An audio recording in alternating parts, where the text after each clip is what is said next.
Désormais, Donald Trump exige officiellement que l'Ukraine cède le Donbass à Vladimir Poutine, et son équipe a affirmé qu'il fallait utiliser tous les moyens de pression sur l'Ukraine. Les responsables européens affirment que les négociations pour mettre fin à la guerre en Ukraine, selon le plan de paix américain, sont bloquées à cause des régions de Donetsk et de Louhansk. Les Américains insistent donc pour que Kiev quitte d'une manière ou d'une autre le Donbass, cette terre sacrée ukrainienne, en cédant à la Russie des territoires auxquels n'a pas pu conquérir. L'Ukraine s'y oppose catégoriquement, soulignant que la ligne de front actuelle doit être prise en compte lors de la conclusion de la paix. Les États-Unis maintiennent la pression pour accélérer l'accord. Donald Trump a reconnu aujourd'hui que la Russie veut la capitulation de l'Ukraine, tandis que les États-Unis réfléchissent encore à la façon d'y arriver. Et à Washington, ils ne le cachent même plus. Comme l'a déclaré aujourd'hui l'ambassadeur des États-Unis auprès de l'OTAN, Matthew Whitaker, le président américain comprend comment faire pression sur l'Ukraine pour la forcer à conclure un accord de paix. Voilà le genre d'allié que nous avons. Je m'appelle Alexei Petchi. Discutons ensemble de ce sujet, mais avant de commencer, je vous demande de vous abonner à cette chaîne, de liker cette vidéo et d'écrire un commentaire détaillé. De plus, abonnez-vous à ma chaîne Telegram Petchi News, le lien se trouve dans la description de cette vidéo. Là-bas, nous diffusons les actualités en temps réel dès leur arrivée.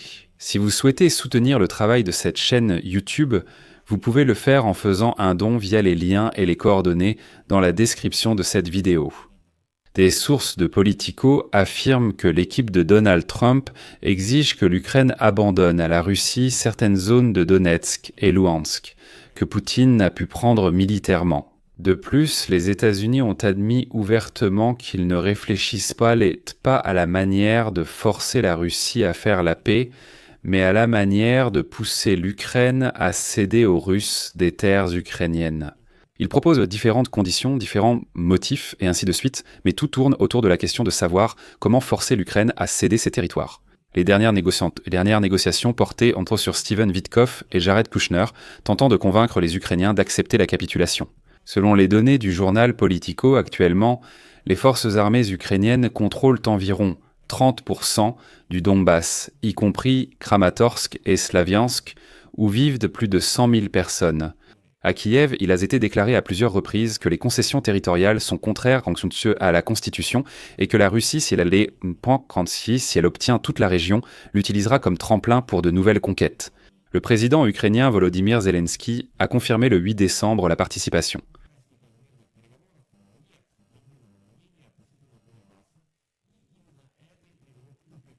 À Kiev.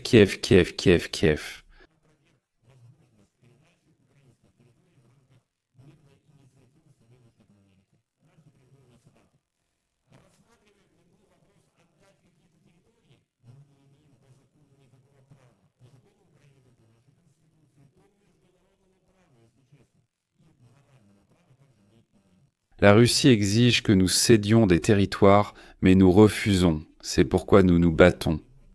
Les États-Unis cherchent aujourd'hui un compromis. Cependant, l'Ukraine maintient fermement sa position concernant son intégrité territoriale. En même temps, je rappelle qu'en août déjà, Volodymyr Zelensky disait qu'il faudrait environ 4 ans à la Russie pour conquérir entièrement le Donbass. Et ici, un responsable européen a déclaré, je cite, « C'est pourquoi il est important de voir comment l'Amérique va se comporter en tant que médiateur ou si elle va pencher du côté des Russes. » L'Ukraine attend également des éclaircissements sur les garanties de sécurité que les États-Unis sont prêts à offrir. Et donc la version initiale du plan de paix de Donald Trump prévoyait que la Crimée et le Donbass seraient de facto reconnus comme russes, tandis que les régions de Zaporijia et de Kherson seraient délimitées selon la ligne de contact. Dans le même temps, les forces armées ukrainiennes se retirent de la partie non occupée de la région de Donetsk, qui est déclarée zone tampon neutre et démilitarisée, puis placée sous le contrôle de la Russie. C'est la définition la plus horrible, la plus sauvage que j'ai jamais entendue. Dans le langage diplomatique, il est à nouveau proposé d'appeler ce territoire une zone tampon neutre et démilitarisée, mais sous le contrôle de la Russie. Eh bien, je ne sais même pas dans quelle langue diplomatique cela est écrit. C'est tellement absurde que, franchement, il me semble que n'importe quel écolier comprendrait qu'il y a quelque chose qui ne va pas ici. Alors, est-elle neutre ou contrôlée par la Russie ?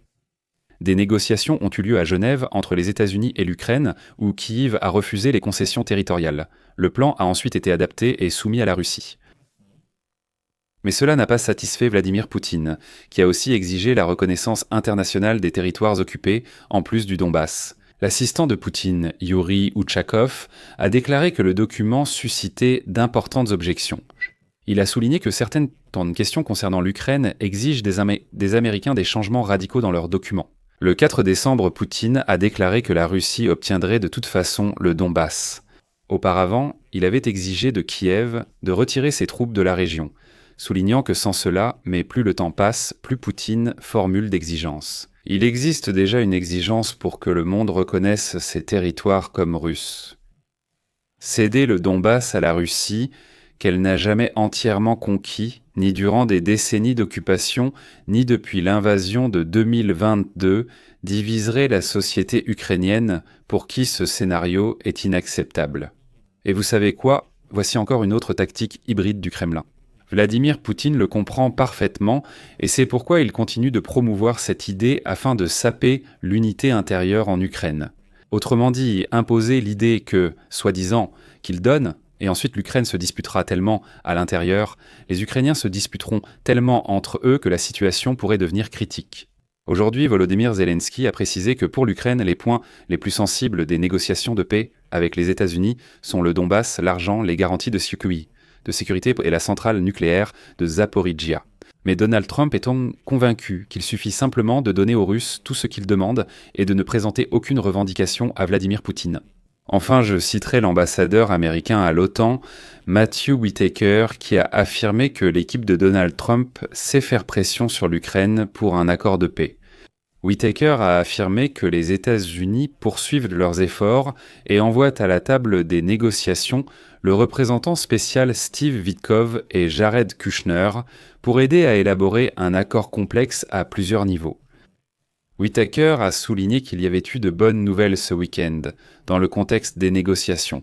Je le cite. « Nous faisons des progrès significatifs, mais cela demande la participation des deux parties. » Le président Trump comprend comment exercer une pression sur les Russes et les Ukrainiens pour les amener à conclure cet accord et à continuer d'avancer. Et vous savez, je suis optimiste, je suis plein d'espoir.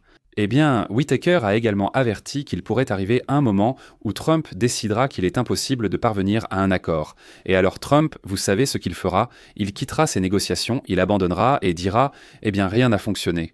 Ni en 24 heures, ni en 100 jours, rien n'a fonctionné du tout. » Mais le plus paradoxal dans cette déclaration de Whitaker, c'est que l'entourage de Trump sait comment faire pression sur l'Ukraine.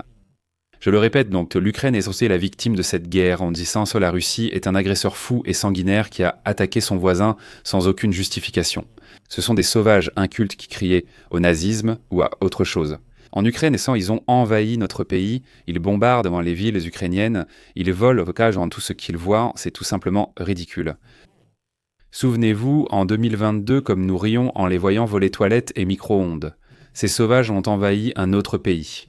Et maintenant, on nous met au même niveau que ces Russes. On dit que Trump a des moyens de faire pression à la fois sur la victime de la guerre et sur l'agresseur dans cette guerre pour qu'ils parviennent enfin à un accord de paix. Il faut faire pression sur les Russes, sur ces sauvages mal lavés qui attaquent tous leurs voisins. La Russie est probablement le seul pays au monde qui n'a pas passé une seule décennie de son histoire sans attaquer quelqu'un. Bien sûr pour les Russes. Dans les écoles, on raconte à ses enfants que la Russie n'a perdu aucune guerre. En réalité, la Russie a perdu des guerres et attaqué souvent un adversaire plus faible, présentant cela comme une grande victoire. Mais ce n'est pas le cas avec l'Ukraine, où elle s'est clairement cassé les dents. Je vais mettre des points de suspension ici. Donnez votre avis, vos conclusions dans les commentaires sous cette vidéo, abonnez-vous à la chaîne et n'oubliez pas de mettre un like. Et je vous rappelle que si vous souhaitez soutenir le travail de cette chaîne YouTube, vous pouvez le faire en faisant un don via les liens et les coordonnées dans la description de cette vidéo. Je vous serai reconnaissant pour tout soutien de votre part. C'est tout pour aujourd'hui, prenez soin de vous, à bientôt. Les sous-titres ont été préparés par Simon.